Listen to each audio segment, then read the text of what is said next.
এতগুলো আলু আমার ছাদ বাগান থেকে তুললাম।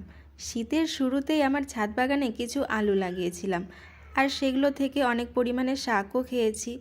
আর এখন সেই গাছগুলো অনেকটাই মরে গেছে, তাই মা বলছিল যে নিচে কিছু আলু হয়েছে, সেগুলো তুলে নিতে হবে।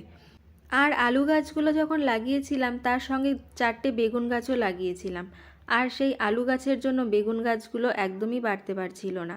আমি মোট 4টে আলু লাগিয়েছিলাম, আর তার থেকেই দেখো কতগুলো আলু হয়েছে। আর এর আগে আমরা দু একবার শাকও খেয়েছিলাম। আর এই যে একটা গাছ দেখতে পাচ্ছ, এটা কিন্তু একটা পালং শাকের গাছ। এই গাছটা খুব একটা দেখা যায় না। আমার মতো যারা ছাদ বাগান তৈরি করতে ভালোবাসো কিংবা গাছ লাগাতে ভালোবাসো, তারা শুধু ফুল গাছ নয়, অনেক সবজিও কিন্তু তোমরা ছাদ বাগানে লাগাতে পারো, আর এর থেকে অনেক লাভবানও হওয়া যায়। আমি ভাবছি আমার ছাদ বাগানে এরপরের থেকে শুধু সবজি চাষই করব। তোমরা কি বলো? তোমাদের মতামত জানিয়ে যেও। বাই।